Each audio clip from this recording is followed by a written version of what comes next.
예년보다 빨리 찾아온 더위. 태양빛이 강렬해질수록 패션은 점점 얇고 짧아지는데요. 미니스커트와 핫팬츠 차림의 여름 패션이 거리를 휩쓸고 있는 요즘. 마음 놓고 다리를 드러낼 수 없어 무더위에도 긴 치마, 긴 바지를 고수하는 이들이 있습니다. 바로 꾸준히 증가하고 있는 하지 정맥류 환자들인데요. 특히 노출이 많은 여름철, 하지 정맥류로 진단받는 환자 수도 크게 늘었습니다. 아침부터 저녁 오후 6시까지 일하니까 굉장히 퇴근할 때 좀 발이 붓고 굉장히 힘들었거든요. 항상 무거운 다리, 붓고 저리는 다리 통증 때문에 밤잠까지 설치게 된다는 하지 정맥류. 다리의 혈액순환 이상으로 울퉁불퉁 거미줄처럼 혈관이 튀어나오는가 하면 심한 경우 피부 궤양이 생기기도 하는데요. 보기 싫게 튀어나온 혈관 탓에 짧은 옷차림이 꺼려지는 하지 정맥류. 본격적인 여름을 앞두고 어떻게 치료하고 예방해야 하는지 온에어 닥터스에서 알아봤습니다. 요즘같이 기온이 올라가는 여름철은 하지 정맥류 증상으로 병원을 찾는 환자가 증가하는 시기입니다. 상승된 기온 탓에 고장난 정맥류 혈관이 더 늘어나고 정맥류 현상도 더 심해지기 때문인데요. 증상 악화와 함께 튀어나온 혈관이 보기에도 싫은 만큼 1년 중 여름철에 가장 많은 하지 정맥류 환자들이 병원을 찾는다고 합니다. 하지 정맥류 진료 환자 수는 최근 꾸준히 증가하고 있습니다. 하지 정맥류는 호르몬이나 임신 등의 영향으로 여성에서 2배 정도 많이 나타나는 질환인데요. 하지만 최근 남성 환자 수가 꾸준히 증가하고 있고 그 증가율은 여성보다 높은 추세입니다. 연령별로 보면 남성, 여성 모두 40, 50대 환자 수가 가장 많습니다. 다리 정맥이 혹처럼 확장되거나 부풀어 오르거나 꼬불꼬불해지는 것을 말하고 보이는 혈관이 없더라도 초음파 검사상 역류라고 하는 비정상적인 혈액 흐름을 보이는 경우를 말합니다. 정맥류의 유병률은 전 세계적으로 10에서 40% 정도 보고되고 있습니다. 우리나라에서는 연간 약 20만 명이 정맥류 때문에 병원을 찾으며 여성이 남성보다 2배가량 많고 40대 이상 많습니다. 계절로 보면 여름에 가장 많이 오시는 편입니다. 전체적으로 하지 정맥류 진료는 늘어나고 있는데 이것은 과거에 비해 삶의 질을 더 중요시하는 성향 때문인 것 같습니다. 동맥을 통해 심장에서 우리 몸 곳곳으로 공급됐던 혈액이 다시 심장으로 돌아오는 통로인 정맥. 다리로부터 심장으로 올라가는 혈관인 정맥 내부에는 혈액이 항상 심장 쪽으로 흐르게 하는 판막이 있는데요. 이 판막 이상으로 심장으로 가야 할 혈액이 역류되면서 다리 쪽에 혈액이 고이게 되고 고인 혈액의 양이 많아지면 혈관이 부풀어 오르면서 정맥류가 발생하게 됩니다. 정맥류는 미용상의 문제와 함께 피로감과 다리 통증 등 다양한 증상을 유발하는데요. 거미줄이나 그물망 같은 핏줄이 구불구불한 형태로 튀어나오게 되는 정맥류. 주로 허벅지나 종아리, 발목 등 다리 정맥에서 발생해 하지 정맥류라고 부릅니다.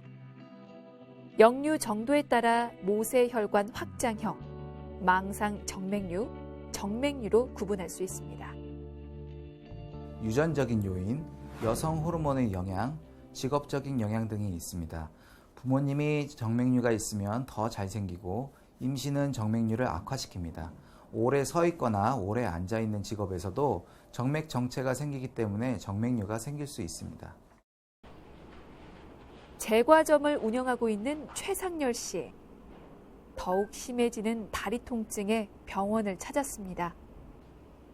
맨 처음에는 조금씩 아팠는데 나중에 되니까 이제 일어서서 일할 때 그 자체가 힘드니까 이거 그 진작부터 해야 된다 그래놓고 난 뒤에 그 내가 이 시간을 띄워버리면 이제 나이 더 들면 더 못할 것 같아서 그래서 일부러 맘먹거려 왔어요. 장시간 서서 일하는 직업 탓에 평소 느끼는 다리 통증을 을에 생기는 근육 통증으로 생각했다는 최상열 환자. 현재 증상 다리 통증이라던가 붓는 거 아니면 보이시는 혈관 있으세요? 네, 그 왼쪽이 더 심하죠. 당뇨나 고혈압 약 드시고 계세요? 네, 고혈압 약하고 심부전증 약하고 두 가지. 통증이 심해지고 다리에 튀어나온 혈관을 발견한 후에야 병원을 찾은 최상열 씨. 실제로 많은 사람들이 다리 통증을 느끼더라도 하지 정맥류인 것을 인지하지 못해 많은 시간을 지체하는데요. 증상이 심해지고 나서야 병원을 찾는 경우가 많다고 합니다.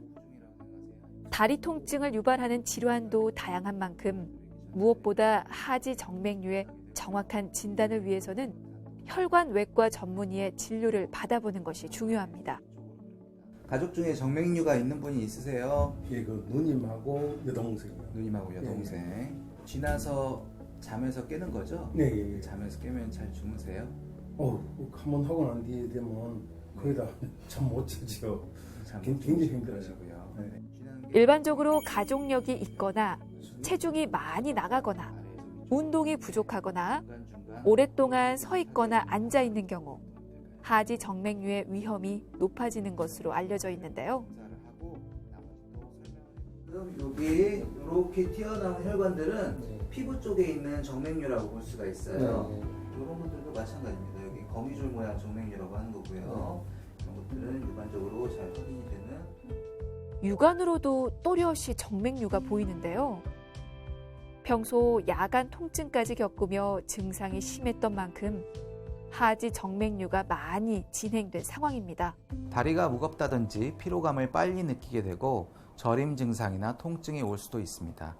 또한 가려움증이나 부종이 생길 수 있으며 이외에도 다양한 증상이 생길 수 있습니다. 하지 정맥류의 경우 초기에는 일상적인 다리 피로감으로 여기기 쉬운 만큼 자가 진단을 통해 체크하면 좋은데요.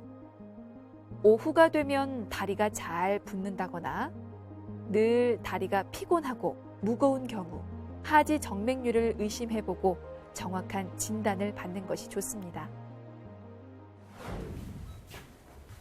하지 정맥류의 정확한 진단을 위해서는 초음파 검사를 하게 되는데요. 혈관 내 피의 흐름을 알 수 있는 도플러와 초음파를 동시에 볼 수 있는 도플러 초음파 검사. 자, 아래에서 위로 흐르는 피는 파란색, 위에서 아래로 흐르는 피는 빨간색으로 보이는데요. 정맥 자체는 도플러 검사에서 아래에서 위로만 흐르기 때문에 파란색으로만 보여야 되는데 여기에 빨간색이 나오면 반대 방향으로 흐르는 거거든요.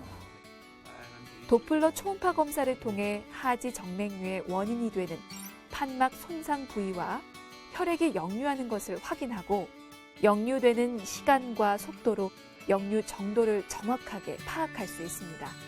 결국에 정맥류는 판막이 고장나 혈액이 거꾸로 흐르는 병이기 때문에 이 거꾸로 흐르는 흐름, 역류되는 것을 찾아내면 됩니다. 이것은 색도플러 검사, 초음파 검사로 확인할 수 있습니다. 초음파 검사상 역류 시간이 0.5초 이상이면 정맥류로 진단이 됩니다.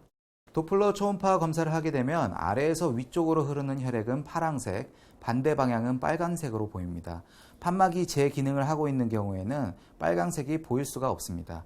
정맥류가 있는 경우에는 빨간색이 보이게 되고 이 환자의 경우에는 역류 시간이 양쪽 다 3초에서 4초 이상 지속되고 있습니다. 오래 서 있으면 다리가 무겁고 쉽게 피로해지는 하지 정맥류. 이런 증상들은 자고 일어나거나 누워서 다리를 올리고 있으면 좋아지기 때문에 단순한 근육통으로 생각하고 방치하기 쉬운데요. 특히 하지 정맥류는 저절로 좋아지지 않고 서서히 진행되는 진행성 질환인데요. 제때 치료하지 않고 방치하면 만성 정맥 부전으로 진행돼 피부 염증이나 궤양, 혈전, 출혈 같은 여러 가지 합병증도 나타날 수 있는 만큼 적극적인 치료가 필요합니다. 초기에 치료하면 할수록 치료 방법이 간단해집니다. 뿌리가 되는 정맥에 역류가 없이 겉에 보이는 혈관만 있다면 단순히 주사약으로도 끝낼 수가 있습니다. 반대로 오랫동안 방치한다면 치료해야 하는 혈관 수도 많아지고 때로는 치료해도 효과가 떨어질 수가 있습니다. 오랜 시간 하지 정맥류를 앓았던 최상렬 환자. 도플러 초음파 검사상 판막 손상에 의한 역류가 발견됐고 역류 시간이 긴 만큼 혈관 시술이 필요한 상황인데요. 시술 전 초음파를 보면서 피부에 역류 혈관을 표시하는 정맥류 지도를 작성합니다. 치료는 고장난 혈관을 막거나 제거하는 것입니다.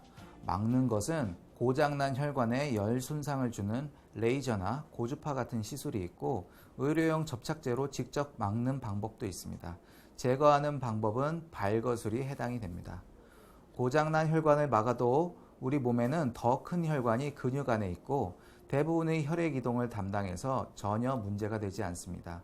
고장난 혈관으로 혈액이 들어가면 역류나 정체만을 일으키기 때문에 아예 흐름이 없도록 차단을 시킵니다. 이렇게 해주면 전체적으로 혈액순환은 더 좋아지게 됩니다. 이분은 양쪽 대복제 정맥 역류가 있어 이 부분은 레이저로 치료하고 나머지 굵은 꼬불꼬불한 혈관은 보행 정맥 절제술로 제거하실 예정입니다. 최상렬 씨의 경우처럼 대복제 정맥의 역류를 동반하며 근본적인 치료가 필요한 경우 수술이나 정맥 내 폐쇄술 같은 혈관 내 시술을 선택해야 하는데요. 정맥 내 폐쇄술의 경우 레이저나 고주파 같은 열 에너지로 문제 혈관을 폐쇄시키는 치료법입니다. 주사침을 통해 레이저 와이어가 혈관 안으로 들어가서 고장난 혈관만 태우고 나옵니다. 일상생활 복귀가 빠르고 통증이 적습니다. 혈관 폐쇄율, 즉 치료 효과는 98%까지 보고되고 있습니다. 레이저를 이용한 정맥 내 폐쇄술은 주사침을 찌르는 것만으로 치료할 수 있어 전신 마취와 절개가 필요 없고 흉터가 남지 않는 장점이 있는데요. 또 완전 폐쇄율이 높아 재발 우려가 적고 다양한 혈관에 폭넓게 이용할 수 있어 하지 정맥류 치료에 보편적으로 많이 사용되고 있습니다. 하지 정맥류의 수술 치료로 사용되는 보행 정맥 절제술. 1~2mm의 작은 절개로 흉터를 최소화해 문제가 되는 정맥을 제거하는데요. 강화요법으로 치료하기 힘든 굵은 정맥류에 주로 이용되며 피부 가까운 곳에 위치한 정맥이나 꼬불꼬불한 혈관을 제거할 때 사용되는 수술 방법입니다. 흉터가 적고 수술 당일 퇴원해서 보행이 가능할 정도로 일상생활의 복귀가 빠르다는 장점이 있습니다. 피부에 주사침으로 구멍을 뚫어 정맥류 혈관을 뽑아내는 수술입니다. 꼬불꼬불한 혈관은 정맥류 시술 와이어가 들어가기 어렵습니다. 직선 구간은 레이저로, 곡선 구간은 보행 정맥 절제술을 한다고 생각하시면 됩니다. 다리 피로감과 통증은 물론 울퉁불퉁 보기 싫게 튀어나오는 하지 정맥류. 평소 예방할 수 있으면 참 좋겠죠. 역기를 드는 것과 같은 근력 운동은 복압을 상승시켜 오히려 정맥류를 유발하거나 악화시킬 수 있고요. 오랜 시간 서서 일하거나 앉아만 있는 경우도 정맥 순환이 되지 않아 정맥류가 발생하기 쉽다고 합니다. 하지 정맥류 예방을 위해서는 걷기나 요가 같은 규칙적인 운동으로 몸의 혈액순환을 도와주고 염분이 적고 섬유질이 많은 균형적인 식사를 하는 것도 도움이 됩니다. 오래 앉아있거나 서 있는 것을 피하시고 피할 수 없다면 발끝을 들어 올리는 운동, 마사지나 잘 때 베개를 올려놓는 것 등을 해볼 수 있습니다. 스키니나 하이힐은 정맥류에 좋지 않습니다. 과도한 등산이나 운동도 하지 정맥류를 유발할 수 있어 되도록 삼가는 것이 좋고요. 그리고 혈액순환을 방해하는 나트륨은 하루 권장량을 지켜 섭취하고 혈관 건강을 위해 금주, 금연 꼭 실천해 주시기 바랍니다. 하지 정맥류는 양성질환입니다. 치료를 당장 하지 않는다고 해서 다리를 못 쓴다든지 하지는 않습니다. 하지만 계속 악화되기 때문에 치료를 미룰 필요는 없습니다. 비용적으로도 국민건강보험이 적용되는 부분도 있기 때문에 어떤 시기든 치료를 시작을 하시는 것이 좋습니다. 다리 정맥이 늘어나고 판막이 손상돼 발생하는 하지 정맥류. 다리가 쉽게 붓거나 피로감을 느끼게 되지만 구불구불 혈관이 돌출된 이후에나 하지 정맥류임을 아는 경우가 많은데요. 방치하면 수술 등 치료가 복잡하고 합병증도 겪을 수 있는 만큼 조기 검진과 적극적인 치료로 건강하고 매끈한 다리 지키시길 바라겠습니다.